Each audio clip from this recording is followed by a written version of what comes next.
Háblame de ti con Eduardo Guzmán. ¿Cómo estás? No, mi padre fue jornalero de campo, mi padre fue cobrador de camiones, chofer de camiones, pero antes de ser chofer fue estibador. Mi padre llegó a tener el primer coche Mercedes-Benz en Oaxaca. Sentí pena de sentirme oaxaqueño. ¿Sentiste pena? Sentí porque era lo que tú dices. Y eso de estarte diciendo, yo Oaxaca, yo pinto Oaxaca, y en tu pueblo a qué hora sale el sol, y en tu pueblo ya conocen los camiones. Oye, cuando te vas a Oaxaca, ¿a qué hora agarras el burro que se va para tu pueblo? O sea, ya, porque yo llegué a tener 4 arquitectos a mi cargo y 3 choferes. Entonces yo me comunicaba en todas las comunidades y yo en la barra tomándome mis alcoholes y atendiendo mi trabajo. Nunca dejé de hacerlo y gané mucho dinero. Amigas, amigos, estamos nuevamente en Háblame de ti y hoy nos vamos a ir a los colores, la pintura y el arte de Oaxaca. Háblame de ti con Eduardo Guzmán. ¿Cómo estás? Muy bien, Fel, muchas gracias por esta participación en este programa y espero que sea grato lo que yo les platique de lo que se refiere a todo lo que yo hago con respecto al arte. Me encanta platicar contigo y déjame decirte que quedé fascinado con tu trabajo que nos presentaste hoy. Siempre el podcast lo abro con lo último que viviste y quiero que nos platiques cómo fue esta experiencia en esta gran exhibición que estuviste en Piskin, Nueva York. Como siempre, cada vez que hay una exposición, me motiva bastante a seguir adelante, me siento muy emocionado y como te lo comentaba hace rato de manera privada, yo creo que el tiempo ya pasó y cada vez me hago más sensible cuando hablo de mi trabajo y lo presento, sobre todo a esos niveles donde veo que llega mucha gente de nuestra comunidad latina a ver y apreciar el trabajo que no pueden disfrutar física ni vivientemente en los espacios de su tierra. Nos traes Oaxaca en todo su esplendor. ¿Cómo te sentiste en este lugar que te abraza, que te abre sus puertas para que puedas contar tus historias que traes? Bueno, tú lo sabes bien que en el 2014 hicimos una gran exposición también en Poughkeepsie, sí, contigo y con el maestro Wilfredo Morel, y fue bastante emotivo. Ahorita me siento muy emocionado, sobre todo porque parece que van a seguir dándose otras intenciones de proyectar más este trabajo, y lo que yo quiero es eso, que Oaxaca, independientemente de que Oaxaca es conocido mundialmente por su folclore y por la famosa Guelaguetza que tenemos, es la fiesta más grande de toda América Latina y la reconocen en muchas partes del mundo. Entonces, esto me motiva, vas a seguir adelante, como te decía, porque es una oportunidad de dar a conocer nuestro folclore de manera figurativa. Me encanta y vamos a dejar esto para más adelante. Siempre me gusta empezar con lo más reciente y me quiero regresar a tu niñez. Quiero que nos cuentes quién era de niño Eduardo Guzmán Valverde. Fíjate que tuvo una infancia no complicada, muy sana. Mi madre me decía que yo nací en un petate porque en esa época se juntó con mi padre, se fue de la casa y pues los abuelos eran de un carácter bastante fuerte y mi madre me contaba que yo nací en un petate prácticamente.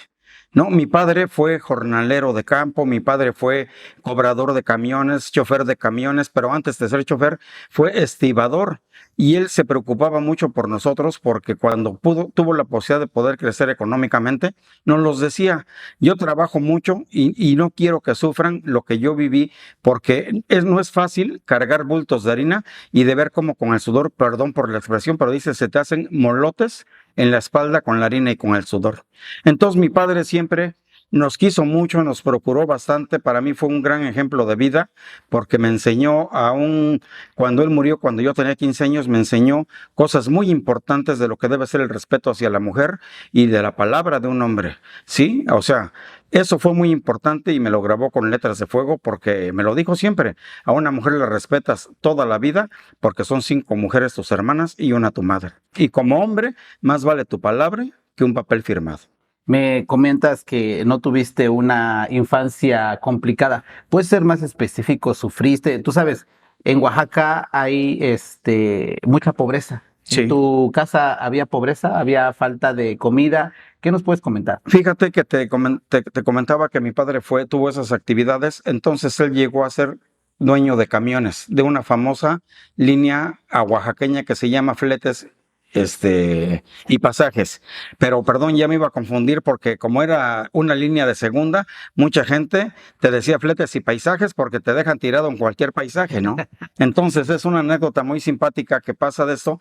Y cuando mi padre tuvo esa oportunidad, te digo, yo crecí siendo un niño humilde en pobreza, ¿no? Y además, pues bueno, fuimos creciendo, pero también llegó una etapa en que, lo digo sin orgullo vano, mi padre llegó a tener el primer coche Mercedes-Benz en Oaxaca. Entonces, Oaxaca era, ¿qué te cuento? 10 cuadras pavimentadas y todo lo demás ya era prácticamente rural. Cuando iba el chofer de mi padre por nosotros y yo iba en el coche, iba yo como patrón sacando la mano, ¿no? Y el que nos ayudaba con llevarnos y traernos decía, joven, usted debería ser diputado porque todo el mundo en Oaxaca lo conoce, ¿no? Entonces yo no lo tomaba de esa manera, pero también después tuvimos una etapa bastante crítica donde mi padre tuvo un problema de cáncer, de leucemia, cáncer en la sangre. Era diabético y bueno, pues también le gustaba un poquito el alcohol y llegó el momento en que nos quedamos ahora sí en la vil inopia, en la vil pobreza. Mi madre tuvo que sufrir muchísimo para mantener a 6 hijos, yo tenía 15 años, empecé a adquirir una responsabilidad que a lo mejor no debía tener porque además hay gente en nuestras comunidades que son responsables con una familia, a lo mejor hasta de que tienen 8 o 10 años y tienen que ver cómo ayudar al sustento de esa familia. Gracias a Dios yo no viví así, pero sí tuvimos que repartirnos para poder ayudar a solventar a mi madre todos los gastos que implicaba tener 6 hijos y sobre todo querernos dar estudio como no lo tuvimos nosotros. Comentas que pues obviamente fuiste un niño no con carencias, con muchos beneficios. ¿Cómo fue esa parte donde las carencias entran a tu vida? ¿Fue difícil después de estar acostumbrado que con todo esto que me comentas, cómo fue la pobreza en tu vida? Mira, es difícil definirla. Pobreza como tal no la sufrimos como pasar hambres porque gracias a Dios tuve una madre muy fuerte en todos los aspectos, de un carácter terrible que si no hubiera sido por ese carácter, yo creo que cualquiera, y aún así salimos hermanos un poquito divagados en la vida, pero eso a mí, como ser el hombre mayor de la familia, me ayudó bastante a formarme y a formarme un criterio muy fuerte también en mi forma de ser. Pero sí, ¿qué te comento de la pobreza? Yo tuve que irme a México a vivir con con unos abuelos, en los que yo, lejos de ser un nieto, llegué a ser como un sirviente de ellos. ¿Sí? Y yo tenía un tío que tenía la misma edad que yo y pues era tan crítica la forma de vida que rentaban un pequeñito departamento donde solamente había una recámara, una sala y una cocineta. Entonces, en una sola habitación de 4x4 había 2 camas matrimoniales en las que dormíamos en una cama mi tío y yo, y en otra cama mis abuelos, ¿no? Y era muy crítica la situación. Yo, para poder ir a estudiar a México, me daban solamente mis 2 boletos del metro, porque en esa época ya estaba el metro, de ida y de regreso, y mis 50 centavos, 25 de camión de ida y 25 de regreso. Yo llegaba a comer a la casa de ustedes hasta las 11 de la noche, porque además yo iba a la escuela en la tarde, ¿no? Y yo le comento a toda la gente, yo me vestía, gracias a Dios, a un tío, que yo chancleaba los zapatos, porque si yo quería ir de zapatos, yo iba con zapatos más grandes que mi talla. Yo llevaba una playera que un amigo, José Luis Enrique Gareda, un amigo entrañable que estudiamos juntos en la vocacional, me regaló una playera y le digo, esa playera me gusta. Y yo lo comento, esa playera yo me la quitaba, los fines de semana la lavaba y me la volvía a poner. Y entonces acostumbraba mucho en la época de rebeldía de los jóvenes que decían, si quieres un pantalón de mezclilla chido, échale Coca-Cola y va a agarrar un color diferente y que no sé qué. Y yo también lo mismo. Casi prácticamente yo me cambiaba de ropa 2 veces a la semana. Sí, zapatos sencillos, ropa muy sencilla. Te comento los boletos del metro 1 y 1 para ir y venir. Y solamente, yo recuerdo en esa época que cuando nos iba los 3 amigos que íbamos con Pepe Islas, también otro amigo entrañable, si teníamos un peso nos comíamos una torta entre los 3. Si no había nada, pues tenemos 10 centavos, pues un cigarro y era entre los 3.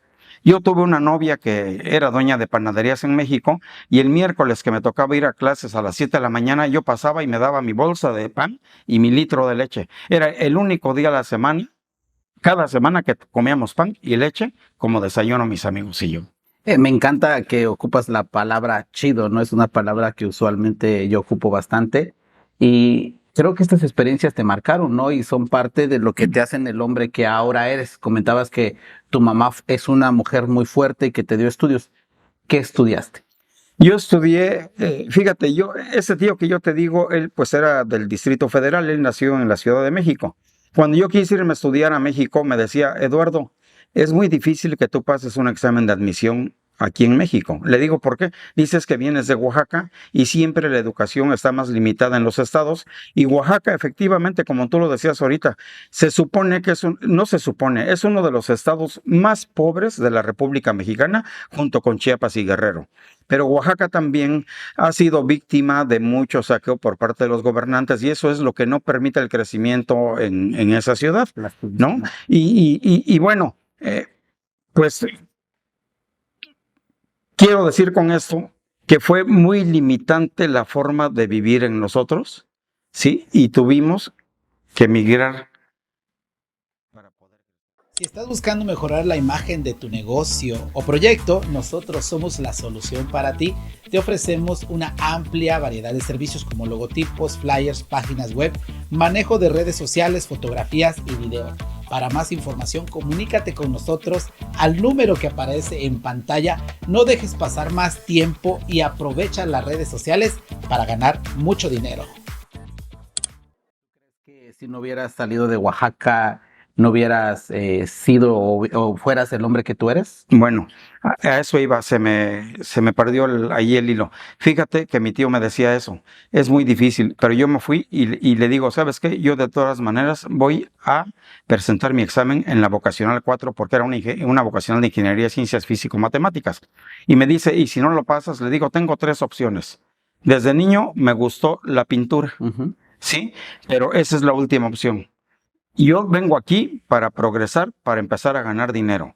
Si no paso el examen de admisión en la vocacional 4, entonces me voy a aprobar con el ballet de Amalia Hernández, porque yo lo he comentado, formé parte de un grupo importante en Oaxaca, donde bailábamos toda la guelaguetza, bailábamos muchos bailes de la República Mexicana y hasta danzas extranjeras. Entonces yo dije, si yo no paso el examen en la boca, me voy al ballet de Amalia Hernández.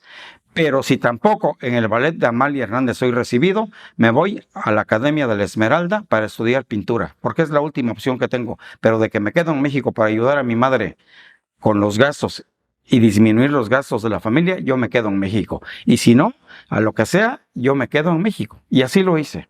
Tenías ya todo un plan de vida, ¿no? Sí. Cosas que, digo, si no funciona esto, tenías plan A, B y C. Eran 3 planes, exactamente. Y qué chido, ¿no? Que pudiste pensar a futuro, quizás me imagino, no lo pensabas. Te pregunto, ¿alguna vez sufriste discriminación por ser oaxaqueño? Porque comentabas que la educación era totalmente diferente en Oaxaca que en la Ciudad de México. Sí, fíjate que alguna vez sentí pena de sentirme oaxaqueño. ¿Sentiste pena? Sentí, porque era lo que tú dices. En el Distrito Federal, cuando es uno adolescente, uno no importa cómo lastima, ni siquiera, yo creo que ni siquiera se da uno cuenta cómo lastima uno a los compañeros. Y eso de estarte diciendo, yo Oaxaca, yo pinto Oaxaca, y en tu pueblo, ¿a qué hora sale el sol? Y en tu pueblo, ya conocen los camiones. Oye, cuando te vas a Oaxaca, ¿a qué hora agarras el burro que se va para tu pueblo? O sea, era muy lastimoso oír eso. Y entonces yo decía, ya no voy a decir que soy de Oaxaca porque solamente sirve para que me estén golpeando con palabras, ¿no? Y había un compañero que me decía, oye, pero qué feos son los oaxaqueños, canijo, ¿no? O sea, ¿cómo es que viven en Oaxaca? O sea, era muy lastimoso, de veras. Es muy diferente a lo que yo estoy comentando ahorita, a lo que yo sentía cuando me lo decían. Entonces yo decía, yo ya no voy a decir que soy de Oaxaca, pero cuando empiezas a crecer y llego a otros niveles de gente más adulta en el Distrito Federal, me decían, ¿de dónde vienes? De Oaxaca. Dice, oye, pásale. ¿Por qué? Porque el oaxaqueño gozaba de mucha distinción por ser gente honorable, respetuosa y muy cooperativa, muy dadivosa, muy... Se me fue la palabra, que recibe mucho a la gente. Y entonces me dijeron, pásale. Y eso me empezó a dar mucha confianza. Yo era con mucho orgullo cada vez donde voy. Yo digo, soy de Oaxaca. Orgullosamente oaxaqueño. Orgullosamente oaxaqueño. Oye, ¿y cómo fue? Cuéntame cómo fue ese examen. ¿Lo pasaste? ¿No lo pasaste? Es creo importante saber, ¿no? Fíjate que gracias a Dios sí lo pasé sin ningún problema. Pero bueno, yo me quedé en la tarde, quizá porque llevaba un nivel bajo de aprendizaje. Puede ser eso, no lo sé. Decían que los de la tarde eran burros. Decían que los de la tarde eran burros, pero básicamente en México, todos los jóvenes que estudiamos en la tarde ya a ese nivel, se supone que es gente muy trabajadora que tiene que trabajar en la mañana, estudiar en la tarde para poder mantener sus estudios. Y entonces yo te voy a decir una cosa, que yo no creo haber sido tan burro y te voy a decir por qué. Porque yo tuve a un compañero, lo acabo de decir ahorita, Enrique Higareda, era un hombre que él era de Jalisco, él es de Jalisco, pero era un hombre demasiado inteligente. Él se bailaba a 2 o 3 maestros en las clases. Era un hombre que, tú sabes, los exámenes en México nos dan una hojita con 10 preguntas o con 15 y las tenías que resolver. Él le daban su hojita y en lugar de resolver su examen en la hojita, él llevaba un cuadernito de papel manila que existían antes en México, que costaba 10 centavos, que tenía 5 hojas, y él desarrollaba las 10 preguntas en todo su cuadernito. Es un hombre que salió con mención honorífica y estudiaba en la tarde. Es un hombre que se fue a estudiar, entonces empezaba la universidad, se me olvida el nombre ahorita, la Universidad Metropolitana de México. Entonces se fue a la Universidad Metropolitana y resulta que ese hombre llegó a ser en México, en Silao, el jefe de control de calidad de General Motors. Ese hombre que te digo que iba en la tarde, por eso te digo que no creo que hayamos sido tan burros los en la tarde, pero llegó a ser jefe de control de calidad y él traía rodando todos los carros de la General Motors en México, los carros que iban a salir el próximo año, él los traía rodando para su uso un año anterior. Wow. Un hombre inteligentísimo y ahora sé que vive en Detroit trabajando para una marca muy importante de vehículos a nivel mundial. Es un amigo que no he vuelto a ver, pero me volvería a dar mucho gusto si algún día lo encuentro. ¿Y no lo has buscado? Fíjate que lo hemos buscado por Google, por internet, no lo encontramos. Yo espero en Dios que siga viviendo. Era un amigo que también vivía muchas carencias, igual que yo, porque su hermano, no obstante, era dueño de una electrónica muy grande en la colonia Roma, en México. Él también era como el hijo, el hermano, el que tenía que hacer los quehaceres de sirviente para poder vivir en esa casa. Tú has comentado de vivir con carencias, Sí. Y te lo pregunto porque en varias situaciones he encontrado con gente como tú que no sufrió hambre, que a lo mejor tenía ciertas carencias, pero tenías escuela, y al lado de una persona que a lo mejor no tiene de comer, no tiene estudios, no tiene escuela. Y te pregunto esto porque pareciera y se piensa que las personas que nacieron en cuna de oro no sufren. O sea, cuando pierdes algo, piensa que la gente de tu nivel no sufre. Y quisiera que nos dejes un mensaje para que se cambie, ¿no? Esa idea de que no se sufre porque tienes dinero o porque viviste. Y creo que es más difícil cuando lo has tenido todo y se te quita. Yo podría decir al menos 3 cosas respecto a las carencias o a la forma ominosa de vivir de muchas personas. Fíjate que yo a veces he creído que sufrimos menos los que vivimos con carencias, porque desde ese momento empezamos a valorar lo que tenemos que hacer por nosotros mismos para seguir creciendo en la vida.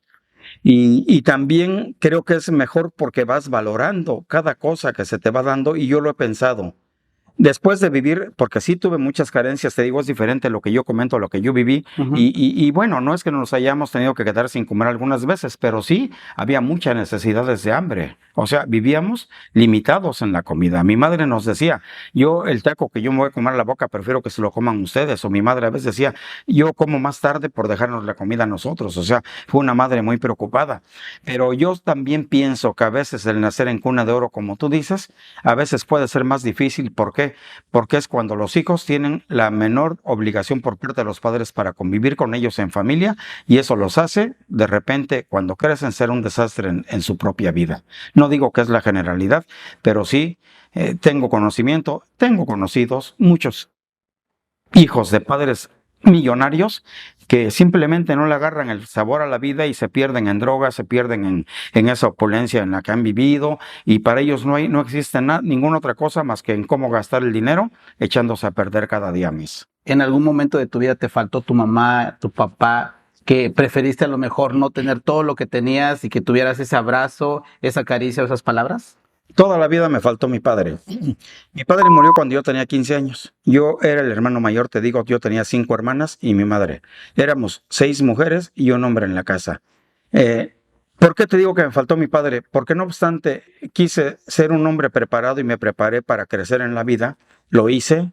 Pude tener mucho dinero, gracias a Dios.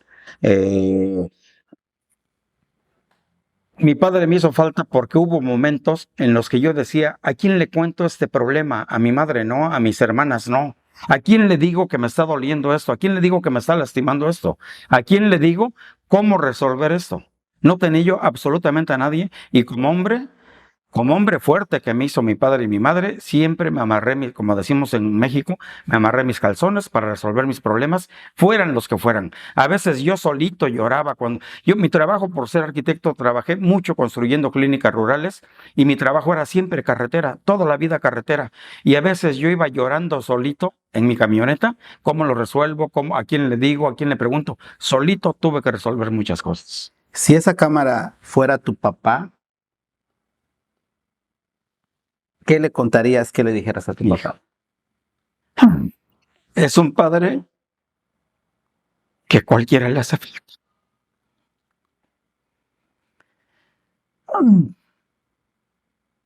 Lo añoré toda la vida.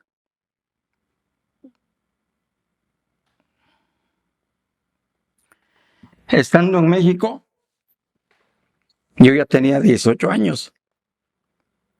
Yo en el metro, entre tanta gente, fíjate, y no estoy loco, ni estaba loco. Yo decía, algún día entre esta gente voy a encontrar a mi padre. Todas las cosas, desde que él murió, las hice con mucho amor, con mucho entusiasmo, porque yo siempre creía que a la vuelta de cualquier esquina, mi padre me veía haciéndolas.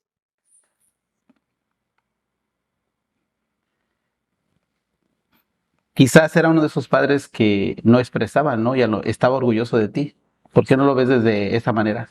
No, él fue un hombre, a pesar de su rudeza, fue un hombre muy cariñoso conmigo. Siempre me llamó, siempre me invitó a ser mejor. Y por eso digo que todo lo que él me inculcó lo grabé con letras de oro. Porque 3 cosas me dejó grabadas. Más vale tu palabra que cualquier papel firmado. A la mujer la respetas toda la vida porque una mujer es tu madre y 5 tus hermanas. Y la otra, bueno, la revuelvo ahorita con esas otras 2, pero eso es lo que mi padre me dejó. Y desde entonces yo llevé eso en la mente con él. Siempre, siempre, siempre, siempre. Lo llevas en ti, creo, y viene bien marcado en ti tu papá. Fíjate que lo soñaba muchas veces. Y cuando yo hacía cosas negativas, porque tuve una vida también un poquito drástica, me gustaba mucho el alcoholito, me encantó. Yo lo soñaba mucho.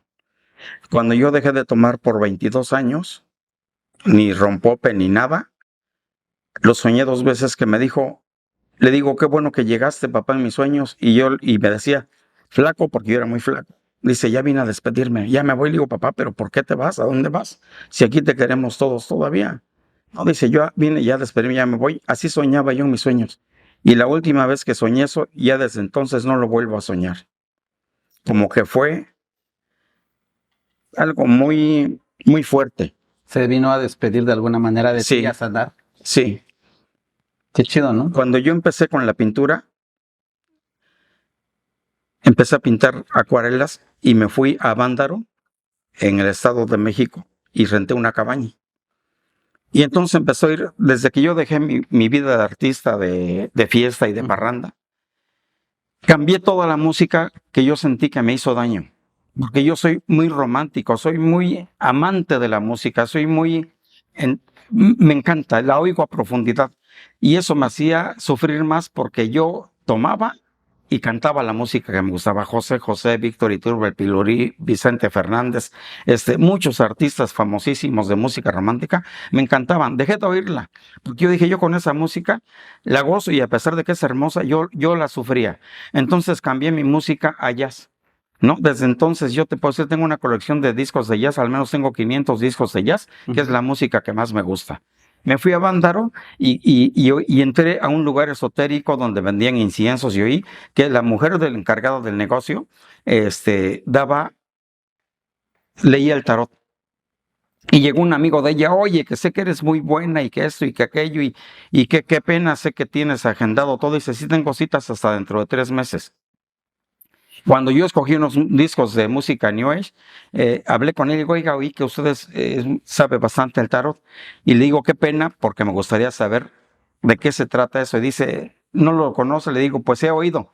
Y le digo, qué pena, porque yo me voy. Dice, ¿cuándo se va? Le digo, me voy mañana. ¿De dónde viene? De Oaxaca. Oh, Oaxaca. Oaxaca, como siempre, maravilloso con su cultura, con sus artesanías, con sus artistas, con su folclore. Dice, de Oaxaca, viene de veras. Dice, oiga, nada más porque viene de Oaxaca, si tiene tiempo hoy a las 4, yo le doy una agenda y lo agendo y nos vemos a las 4. Exactamente, que voy a las 4 y empezamos a platicar. Y primero me dijo que era una licenciada en antropología, egresada de la UNAM de México, universidad importante a nivel nacional. Y me dijo, quiero que sepa que no soy una dicharachera, le voy a hablar sobre esto y esto y esto. Me habló sobre las culturas más antiguas como la egipcia, la hindú, y me habló de los karmas. Me dijo que representaban en cada una de las dos, las teorías de cada una de las dos culturas, y dice, vamos a empezar. Pero lo que más me gustó es que me antepuso el nombre de Dios. Dice, en el nombre de Dios vamos a empezar esta sesión, y efectivamente me sacó eso.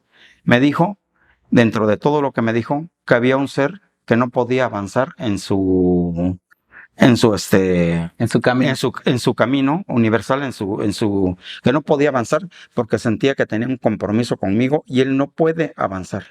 Dice, hay una relación muy difícil entre usted y esa persona. No, es muy difícil que me salga a nivel de otras personas. En usted me sale y eso usted tiene que analizarlo. ¿Quién es esa persona que no puede avanzar en su proceso universal porque tiene un compromiso con usted?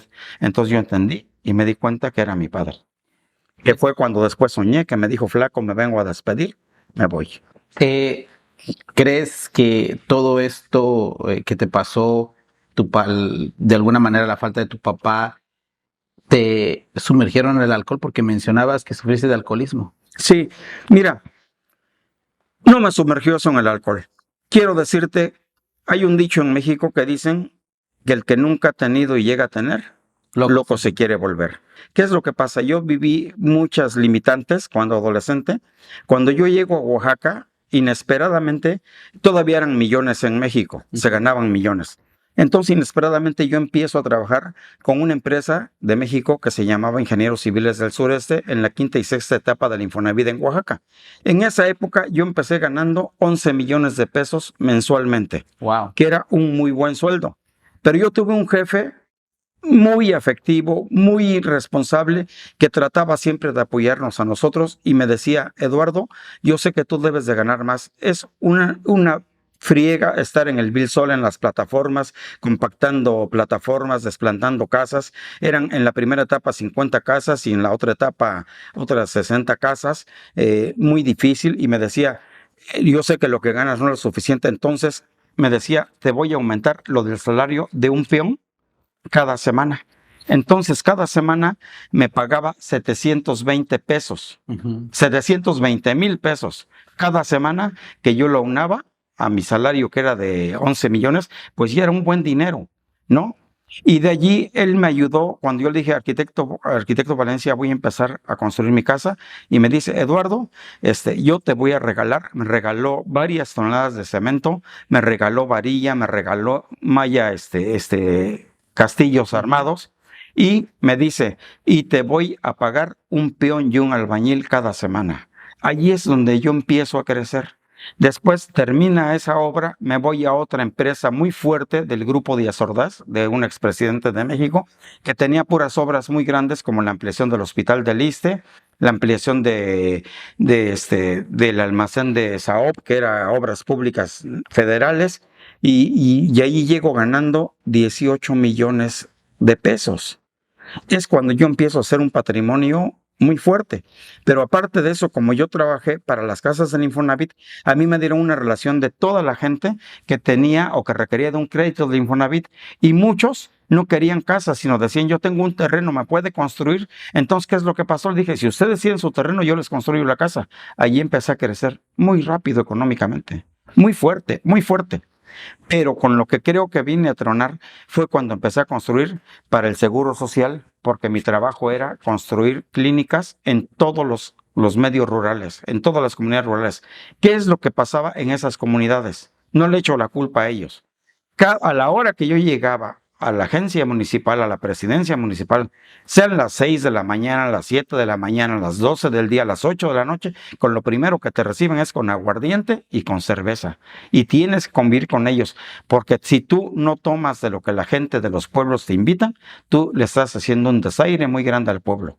Y allí empieza mi situación. Entonces, eso era diario en cada comunidad.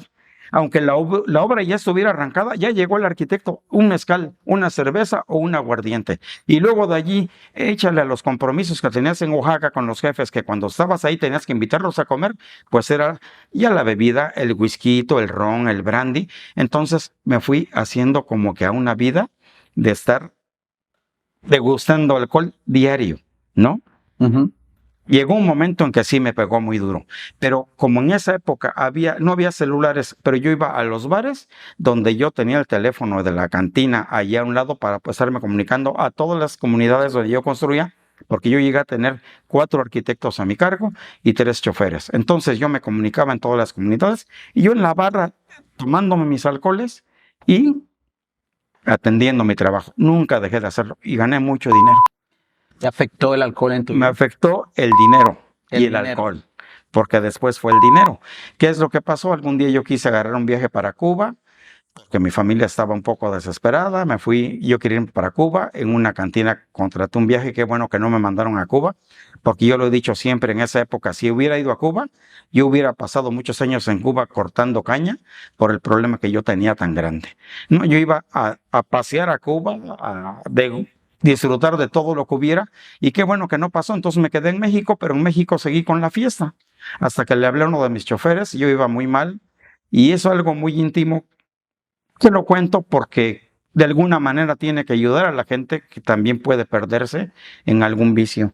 Yo le dije a mi chofer, Amadeo, llévame a una clínica, me estoy muriendo. Yo sentía que si dejaba de respirar por la presión tan baja, yo me moría. Desde ese momento, alguien llegó, me dijo, Eduardo, te veo muy mal, ¿quieres dejar de tomar? Le dije sí. Desde ese momento me invitó a un grupo de AA, tuve que ir. Ahora soy un alcohólico conocido porque digo, estoy rompiendo mi anonimato con AA, pero yo tuve que depender de AA y gracias a Dios eso me ayudó bastante. Ahora, después de 22, 23 años que no tomé ni gelatina de rompope, me tomo un vino, me tomo un whisky, me tomo 2 cervezas y se acabó. No vuelvo a tomar más nunca como antes. Me encanta escuchar, ¿no? Que pudiste salir de las garras del alcoholismo. Muchos no salen. Hace rato, cuando llegamos aquí a tu estudio aquí en Nueva York, estabas hablando o te mandó un mensaje una persona muy importante y vi que te emocionaste. ¿Eres un buen papá? Me jacto de ser un buen papá. Bueno, en mi vida quiero que sepas que tuve 2 vivencias con 2 mujeres diferentes. Mi primera esposa, con ella tuve 3 hijas, con las cuales adoro. Y con una segunda, Eduardo. Sí, pero me he jactado de ser un buen papá. Muy exigente. Yo recuerdo mucho a la mamá de mis hijas, a Marve, cuando yo le llamaba la atención a mis hijas y les daba sus nalgadas, decían, es neurótico, no le hagan caso, no lloren. Pero yo siempre fui así, porque yo siempre dije que para mí más vale una nalgada a tiempo que un arrepentimiento para toda la vida. Pero el que más duro la llevó fue Eduardo, porque Eduardo, no obstante 15 años, le di cinturonazos, ¿sí? Y después yo me arrepentía porque Yo digo Eduardito cuando era chiquito, fue un niño muy suspicaz, tuvo la capacidad de responder siempre con bases, o sea, no porque era un niño hablaba tonterías, es un hombre que siempre me debatía con bases y a veces llegaba el momento que me fastidiaba y cuando quería cogerse la razón o defender su razón por alguna razón necia, llegué a darle sus cinturonazos, cosa de la cual me arrepentía porque como te comentaba, yo viajaba mucho en carretera, muchos años de mi vida yo viajé los miércoles en la noche, agarraba yo mi camioneta para ir a visitar mis obras y viajaba toda la noche solo. Y llegaba yo a la primera obra a las 2, 3 de la mañana cambiando rollos de cámara por los reportes fotográficos, pero cuando yo le pegué alguna vez a mi hijo, yo iba llorando solo en la carretera por haberle pegado. Te pasaba esto es algo que a mí me pasa, ¿no? Creo que en una ocasión le di un manazo a mi hijo y sentía que el corazón me dolía. Sí. Sentía que no Sí, podía. pega mucho y bueno, después me arrepentí, pero ya era demasiado tarde y Eduardo es el que me acaba de mandar un mensaje hace rato. Bueno, pues ya también está independiente a mí. Mis 3 hijas, 2 hijas viven en Madrid mías, una vive en México y Eduardo vive en Puerto Vallarta, todos independientes y qué bueno, autosuficientes, gracias a Dios. Me siento muy orgulloso de los 4, pero con quien tengo más comunicación es con Eduardo porque él se graduó de ingeniero civil. Entonces, como que estoy con él como machetito de palo, diciéndole que cuide muchas cuestiones del proceso constructivo de lo que hace, porque tiene obras por una empresa mexicoamericana, tiene obras muy grandes, muy fuertes, impresionantes, que yo me sorprendo con lo que ellos están haciendo. Un día me habla y me dice, papá, acabo de colar 16 ollas de concreto, y le digo, oye, yo en mi vida colé ni siquiera 3 ollas juntas de concreto. Y él, en una obra de esas que él tiene, está colando 16, 20 ollas de concreto en un solo día, en un solo colado. Son estructuras impresionantes, y soy con él siempre. Cuidado con tu cimera, revisa los amarres de fierro, revisa el concreto. Bueno, el concreto no tiene problema porque es premezclado, pero que lo vibren bien, que lo curen bien, o sea, es una responsabilidad muy grande que yo tengo, porque creo que él también, al igual que mi primera hija Liz, que es arquitecta, adquirió esa profesión porque dice, tú nada más sabes dibujar, yo voy a construir. Se burlaba de mí, Eduardo, ¿no? Yo soy constructor, no como tu arquitecto. O sea, bromeamos en ese aspecto, ¿no? Entonces le digo, ten mucho cuidado, porque los primeros que se van al bote en un problema estructural son los directores de obra y él es director en esa obra que está. Qué buena onda. Ahorita que estás mencionando, ya has mencionado a lo largo de la plática que eres arquitecto, ¿cómo te decides por esta carrera? Es algo que me ha dicho Magda ahora que no comente. Fíjate que alguna vez, lo que yo te decía, Antes que continúes, ¿quién es Magda? la persona que me acompaña en la vida Tu ahora, esposa, sí, tu amiga, mi tu pareja, amante, mi tu consejera, pochinguita. sí, es quien me ayuda a guiar muchas cosas de mí porque, pues como hombre a veces sigo dando tumbos y a veces no pienso en las cosas, soy un poco impulsivo. Entonces, ella es como que mi mediadora en estos momentos, ¿no? Uh-huh. Es mi mediadora y se lo agradezco infinitamente. Y ¿Por qué ella no quiere que digas que por qué elegiste? no, porque lo he dicho siempre. Cuando me preguntan, ¿cómo empezaste en el arte? Empecé en el arte por una cuestión. El problema del alcoholismo me llevó a tener una ruptura con mi primer familia. Impresionantemente e increíblemente me llegan 2 auditorías consecutivas por parte de Hacienda en México. Entonces, aunado a eso, la crisis en la que me hundió el alcoholismo y tuve que llegar a una clínica, me quedé sin familia, tuve que defender el caso de Hacienda, tuve que darme de baja para poder defender porque no puedo estar trabajando. ¿Por qué? Porque te cancelan los sellos digitales, no puedes facturar, no puedes nada. Tuve que darme de baja y dejo de tomar. Entonces digo, ¿ahora qué hago? Mi familia no está conmigo, no puedo trabajar y pues ni siquiera puedo ir a las cantinas. Entonces empecé a pintar y allí empiezo a pintar. O sea que todos estos problemas te llevan a la pintura. Me llevan a la Tu pintura. última opción que dijiste para estudiar. Pintura. Dijiste que querías ser arquitecto o danza con Amalia Hernández o pintura. O pintura en la Esmeralda. Y ahora la pintura es tu vida. La pintura es mucho de mi vida porque expreso lo que antes nunca no pude hacer. Es una expresión que nace de mí todo el impacto del color, cómo manejo los colores con la pura espátula, todo mi trabajo es pura espátula y van revueltos en vivo, o sea, un color sobre otro, y a veces yo mismo no sé qué va a resultar de esa mezcla de colores. Alguna vez alguien me dijo, oye, haz un cuadro igualito que este porque lo quiere fulano tal. Un cuadro, un castillo que yo pinté en el Festival Cervantino, lo compró el presidente municipal en esa época de Guanajuato.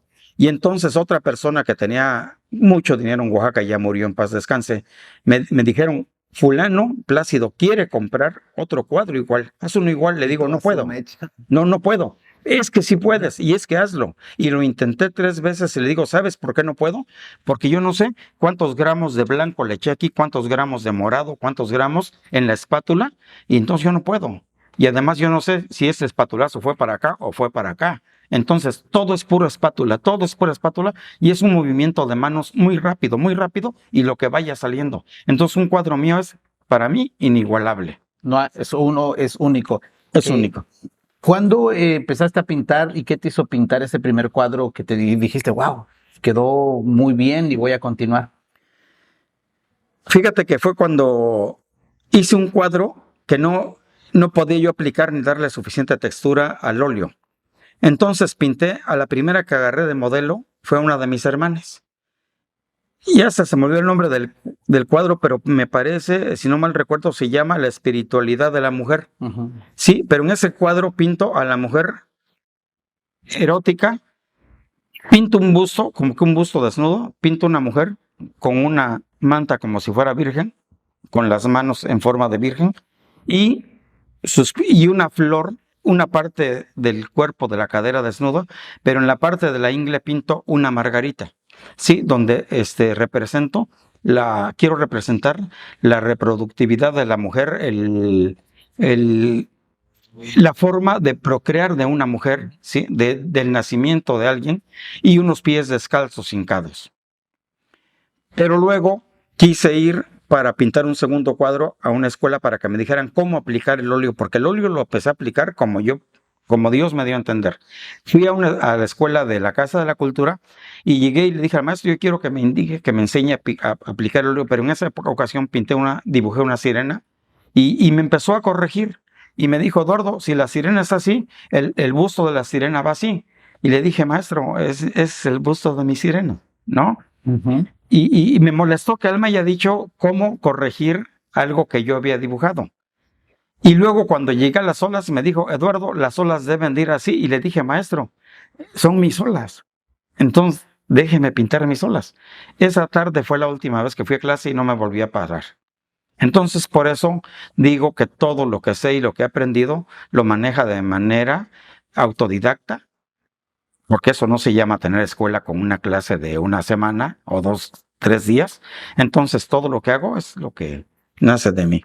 ¿Qué tan difícil o qué tan fácil puede ser plasmar tus ideas en un cuadro? Porque tienes, como mencionabas hace unos momentos en la exhibición que tuviste, que es arte figurativo, pero vemos varios elementos, colores, lo sueñas, lo piensas, te lo cuentan, o cómo nace esta expresión para plasmarla.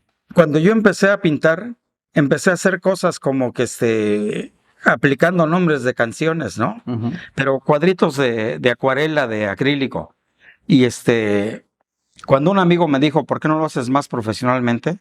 Entonces empecé a hacerlo más grande y pensé en todo lo que había sido mi vida. Y por eso hice la primera serie que se llama Mi Universo. En el cuadro que yo te mostré hace rato, se llama Mi Universo 1, y se llama Mi Universo 1 porque tengo 2 cuadros referidos a mi universo. En ese cuadro de Mi Universo 1, como les explicaba hace rato, representa la vida, la muerte, la luz, la oscuridad, el día, la noche, el espacio y la energía que proyectan ese tipo de estrellas que tengo allí, que es la energía que tenemos cada uno para vivir toda una estancia, sea grande, sea chica, en nuestra estancia en el universo. Y además tengo lo más importante para mí, que es un poder superior, que lo represento con una cruz, que es mi fe, que es Dios. El cuadro está increíble y me encantó, ¿no? Dijiste que te dijeron que pintaras profesionalmente. Un amigo me dijo, ¿para ti qué es profesional? Y te lo quiero preguntar a ti, porque este amigo me dijo, no es por lo que sabes o por lo que te enseñaron, es por lo que cobras. ¿Para ti qué es ser profesional? Es que yo pintaba puros cuadritos chiquitos y para él no implicaba, como que no era representativo poder crecer en este ámbito si yo me seguía con esos cuadritos. Entonces empecé a agarrar formatos un poquito medianos, luego más grandes. Tengo formatos hasta de 2 metros por 2 metros, eran casi mural, que cuando a mí me abrían un espacio en cualquier parte de la República Mexicana, me ayudaban, porque como no tengo escuela, no dependo de ningún grupo de pintores, me ha costado mucho trabajo sobresalir. Yo mandé solicitudes a muchos espacios culturales de México y me los daban, pero me decían, solamente podemos ayudarte dándote el espacio. No podemos darte más ni traer tu obra.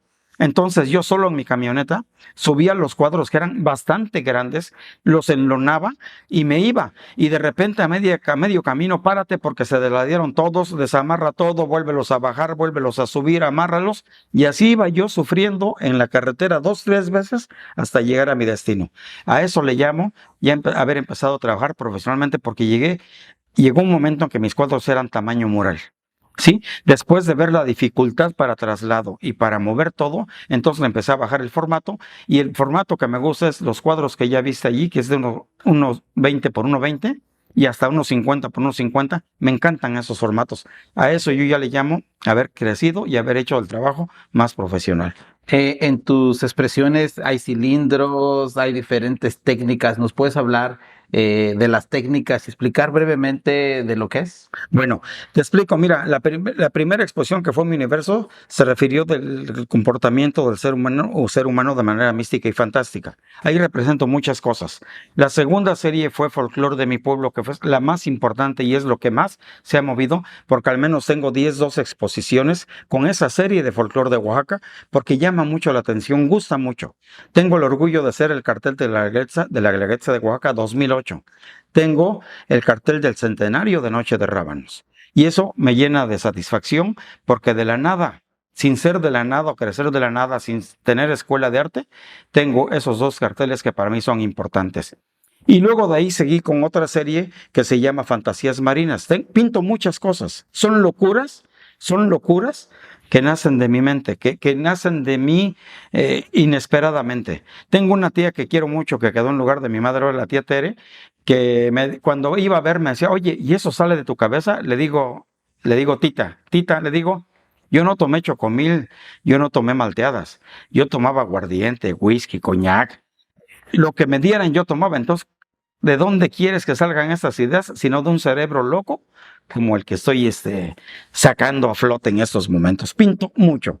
Como soy arquitecto, tengo una serie que se llama Entremezclas. Me aventé el tiro, ahora sí como dicen los jóvenes, me aventé el tiro de meterle a los lienzos de tela montajes de malla electrosoldada, de varilla, de aplicar cemento sobre el lienzo y chapapota sobre el lienzo.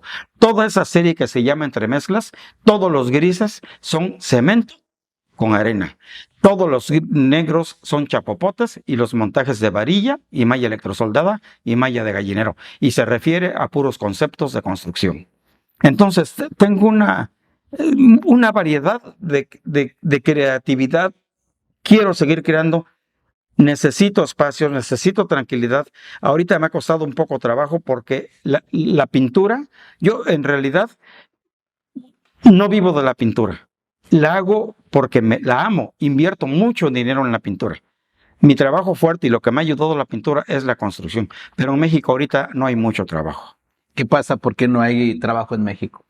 La política de México ha cambiado mucho, se han limitado muchos programas, muchísimo, ha habido recortes de muchos programas y bueno, eso, aparte de que se supone, o a lo mejor no se supone, la milicia es la que está haciendo todos los contratos de construcción más grandes de toda la República Mexicana, y eso deteriora mucho el aspecto económico de México. ¿Ha afectado mucho en la construcción este nuevo gobierno? Bastante. En Oaxaca había registradas el sexenio pasado, había registradas al menos unas 950 empresas. En este año que pasó, solamente pudieron registrarse 260 en el padrón de contratistas.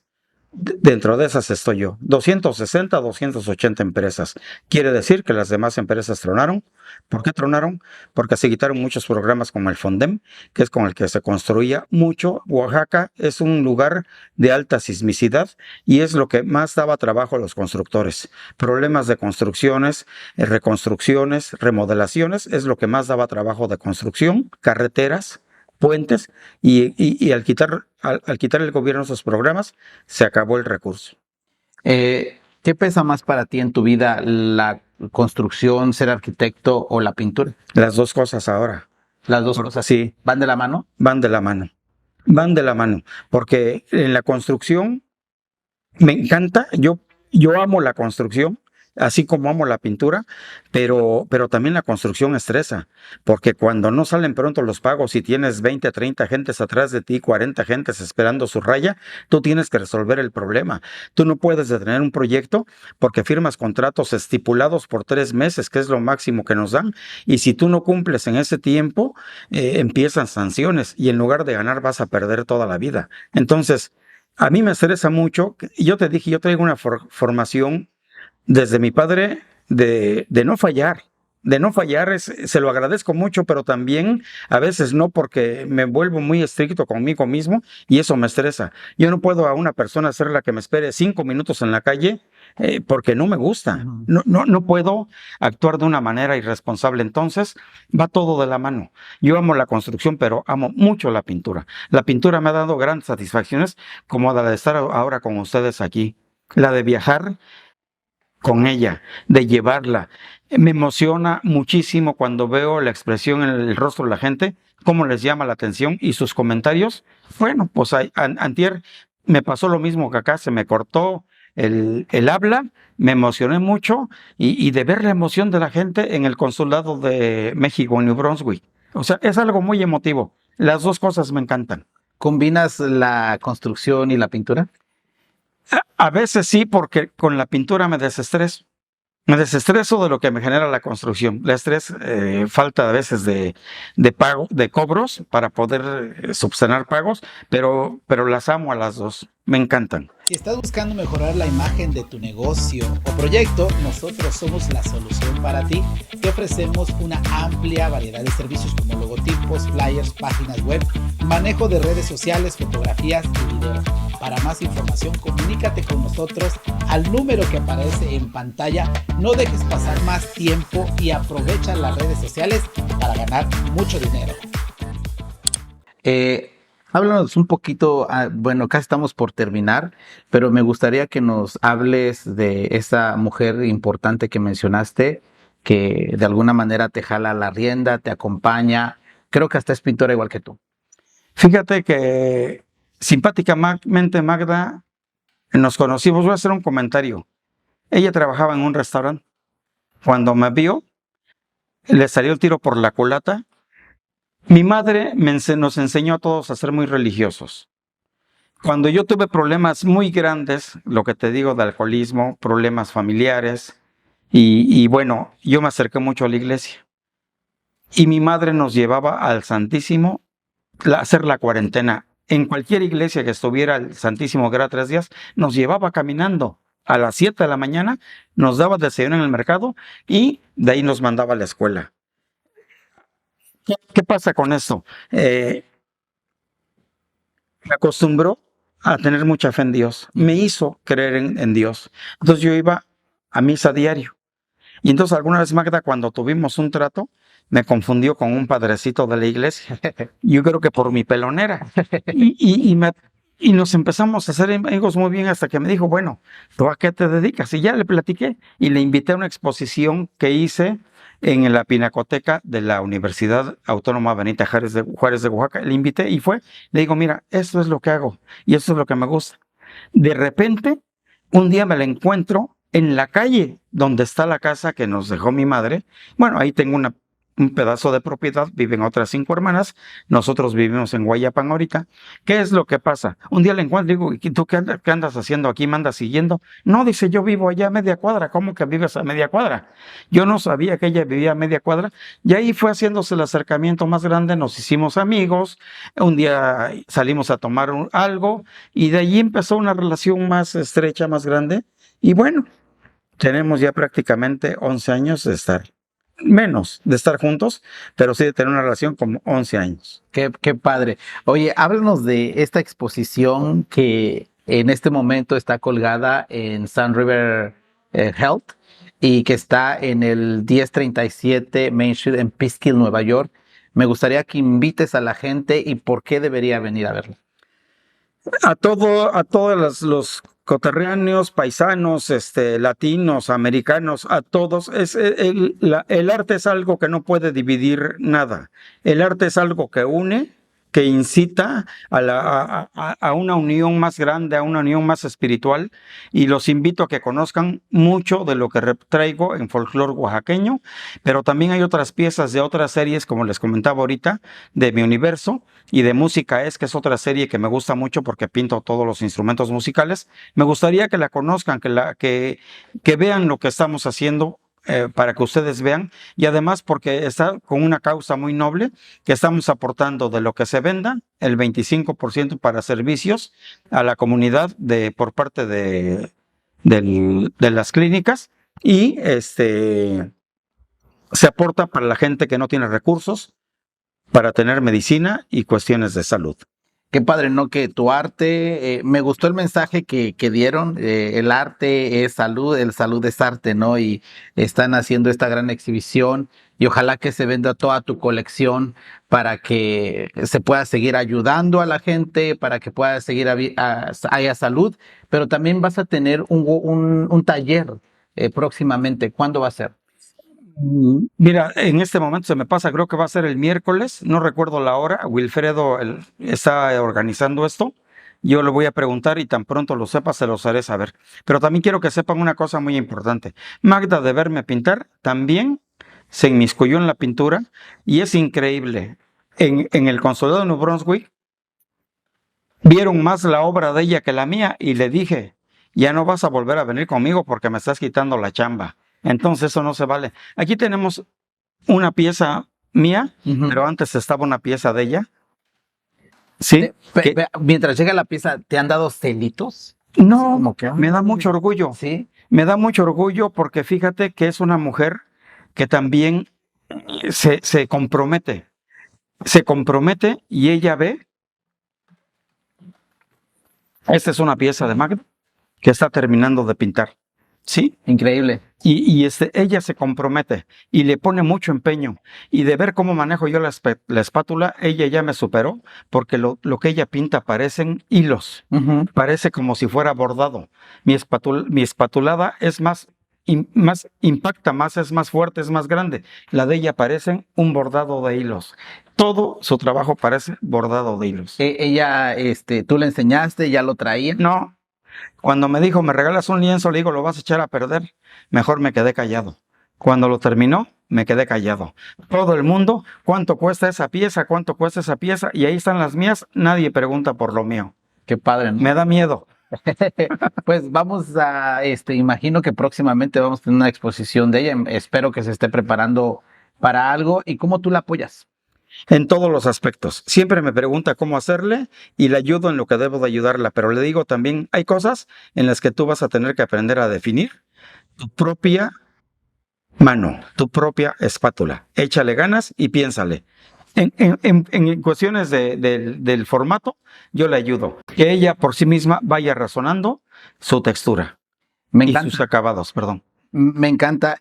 ¿Sabes? En Háblame de ti con Eduardo, quiero que nos dejes un mensaje, porque me imagino que hay muchos artistas que a lo mejor no se animan a pintar, o no saben cómo hacerle. ¿Qué consejo le darías tú, Eduardo, para esos que se quieran aventurar o esos que quieran a lo mejor meterse al arte?